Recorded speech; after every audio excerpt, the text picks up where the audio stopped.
人算高级生物吗？肯定有很多人觉得这不就是一句废话吗？你们人类有意识、有文明，主宰着地球，这不算高级生命的话，那哪种才算呢？我想很少有人会反驳这样的观点，对吧？那我们今天就来聊聊人类到底算不算高级生命呢？ Hello， 大家好，我是敏感。新规矩，点个赞，点个订阅，支持一下吧。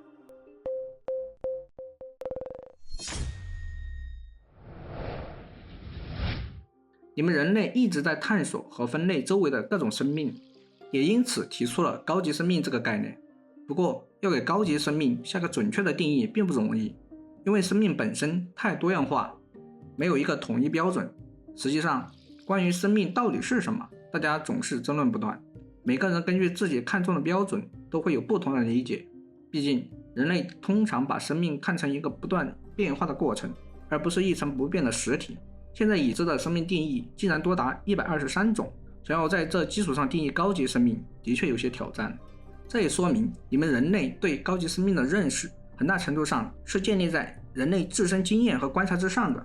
也就是说，这个标准多少带有一点人类中心主义。随着人类对生物、智慧乃至整个宇宙理解的不断加深，对高级生命的衡量标准也在不断更新。未来如果发现了地球上或外太空的新的生命形式，现在的定义可能就得重新修正。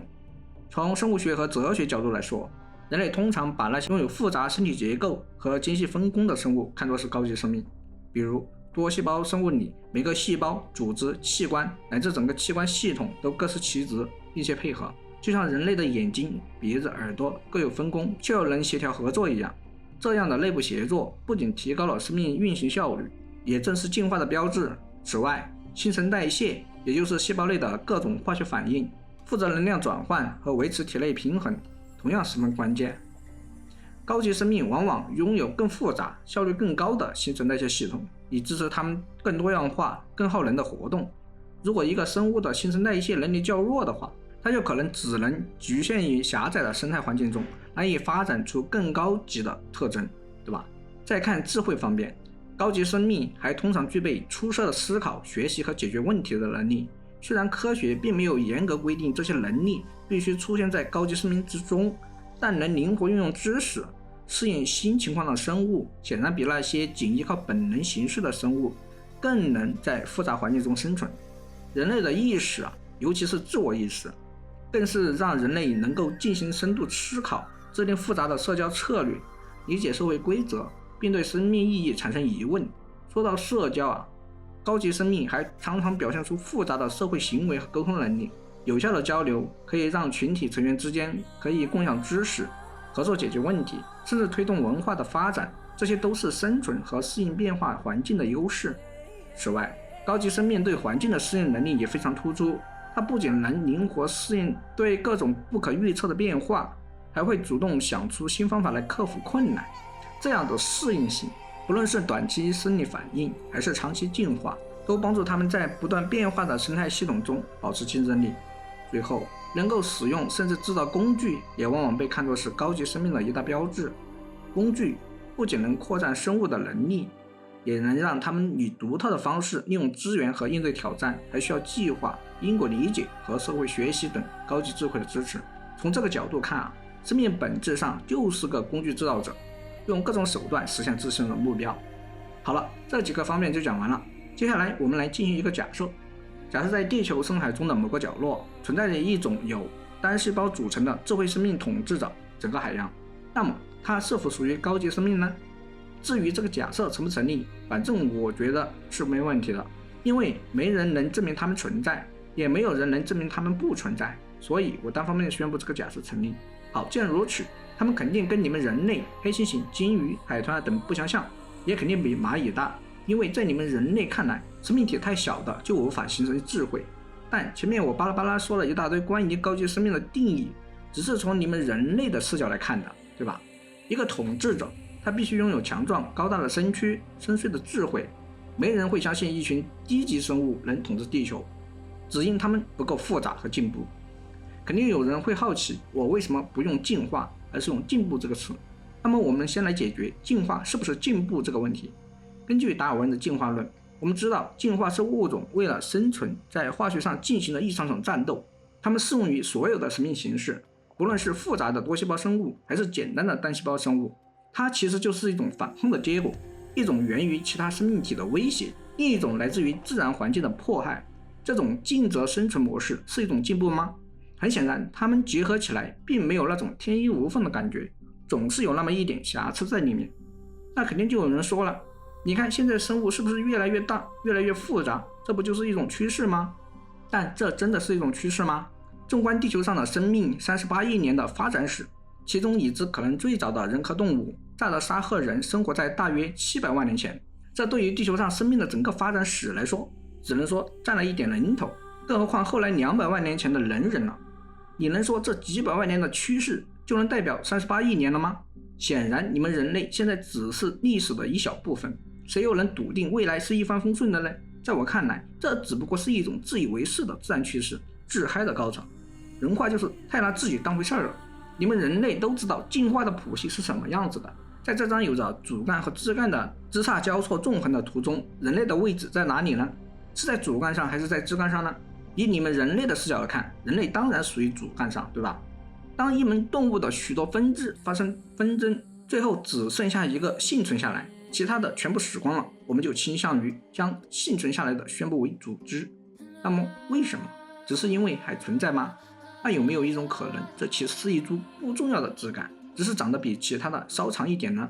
大家都知道，你们人类曾经是多么庞大的种群，但在一次次发展中，其余的树枝却慢慢枯死了，只留下最后的幸存者，名叫 Homo 人。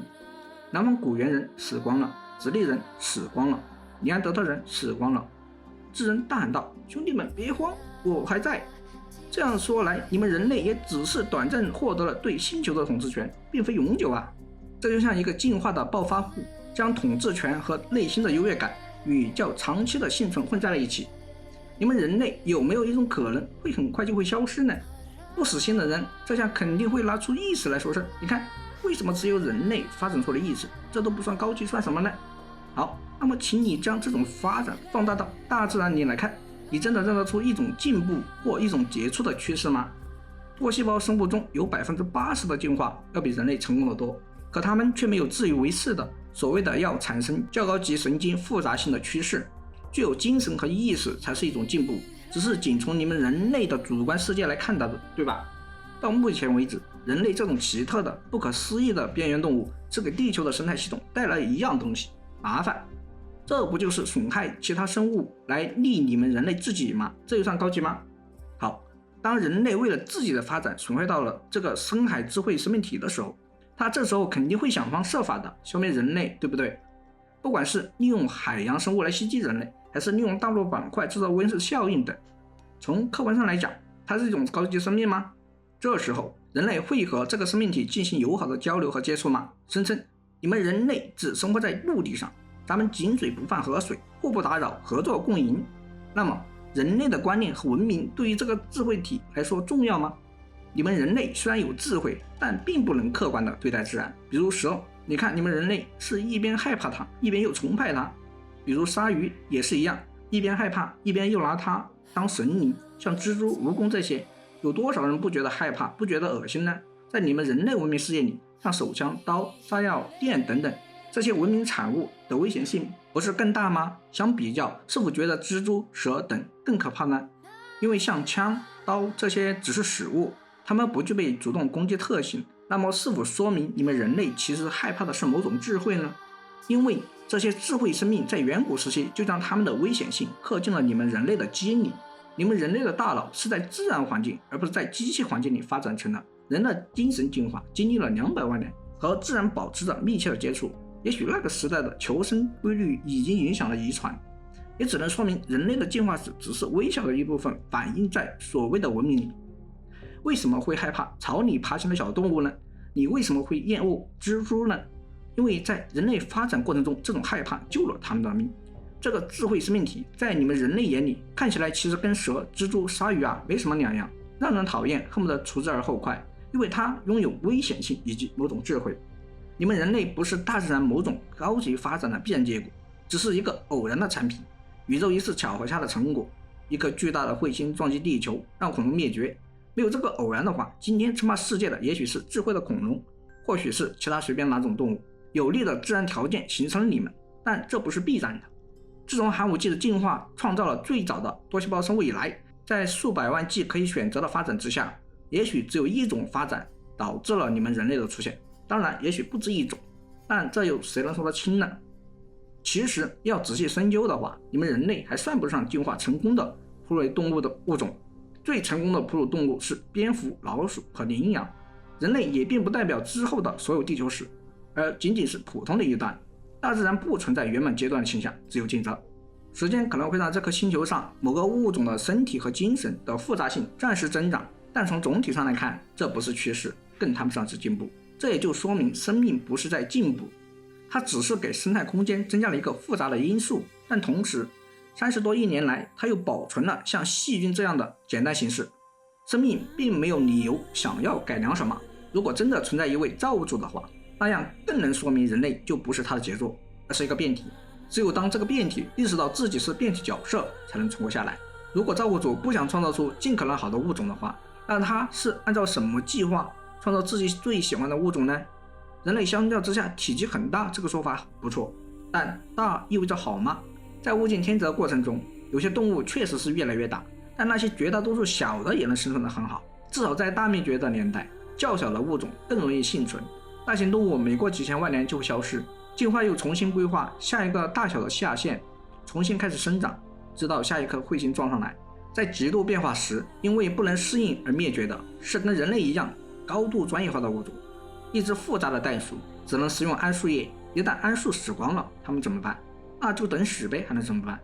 相反的，大多数单细胞生物能忍受冰河世纪和火山爆发，氧气和甲烷过剩，它们甚至还可能数千年来都生活在一种假死状态。有细菌生活在数千米深处的岩石里，生活在滚烫的泉水里，生活在冰川里。如果没有细菌，那么你们人类就无法活得更久，但如果没有人类，他们却能活得更久。哪怕在今天，空气中的氧气也是细菌的产物，影响人类生存的所有元素，氧气啊、氮气啊、磷啊、硫磺啊、二氧化碳啊，这些都是通过微生物的活动才对人类产生作用的。细菌、真菌、单细胞生物、小食肉动物、昆虫和虫子处理死去的植物和动物，将它们的化学成分重新输到整个生命系统中，不论是海里还是陆地上都一样。微生物是海中的主要生命形式，而它们要比人类要远古的多得多。有人肯定不同意拿人类生命和一个微生物比较，理由是人具有不同的意义，而恰恰相反，是人类在出卖世界，摆脱了生物及其意义之间的关系。人类是唯一这么做的物种。人类评判分出邪恶的动物、重要的动物以及有用的动物，又根据他们看到的来评判大自然，只是对这微小的一部分赋予了它过高的意义。人类的感觉针对的是大动物和脊椎动物，其实主要的是针对人类自己，因此到处都能见到脊椎动物。事实上，科学介绍的脊椎动物种类总数将近43000种，其中有6000多种是爬行动物，将近1万种鸟类和4000种左右的哺乳动物，而至今已知的无脊椎动物将近100万种，其中仅甲虫类就有29万种，超过所有脊椎动物种类的7倍还多。这时候你还觉得人类非常成功吗？如果你非要说是成功的话，那请你看看鲨鱼老爹吧，它们诞生自自由基晚期，自从4亿年以来生活到现在，外形一直未变，比人类的任何祖先都要古老100倍，有350种。如今人类的发展已经导致大多数物种的灭绝，你们人类根本无法理解别的生物是如何思考的了，更不用说这个深海智慧生命体的道德和社会模式和人类存在着根本性的差别。从遗传学上说，人类根本做不到。即使人类有一个叫文化的东西，它生没在人类的基因里面。文化进化始于远古时代，那时人类头脑里就确定了方向。文化是生物学的，难道你以为设计航空母舰是新的基因吗？人类建造飞机、航空母舰和剧院之所以这么做，只是为了跟上人类远古活动所谓文明水平。文化是人类进化的一部分，它的主要作用是将人类维持在一种稳定的状态，除非直到一种更稳定的状态证明自己是优越的。在远古时代的遗传物就给文化加上了烙印，相应的改变了基因。这也就是说，基因控制了你们人类的行为。人类引以为傲的智慧也只不过是基因控制的结果，文化只不过是社会行为的保留节目，与求生的斗争捆绑在一起。人类进化是基因变化和文化变迁的交替，导致人类大脑发育的是基因的变化，让你们人类能够讲话的是纯生物学。大自然于50万年前改变了人类喉头的结构，在大脑皮层形成了语言中心，而这一切都是基因变化导致了文化的形成。语言表达认识、过去、未来和想象力，文化是生物学变化过程的结果。生物的转变又反映了文化的继续发展，虽然推迟了很多，但情况正是如此。你们人类深受赞美的文化多样性受到基因的限制，限制就是在智慧的非人类文化开始的地方。人类形成了多种文化，但它们统统以保护人类为基础。人类肯定不能接受这么一个物种的价值，它的生物学一直相反的，在斗争生存空间和资源争斗中必然就是敌人的某种存在。那么人类和非人类就不能达成一致意见吗？很显然不能。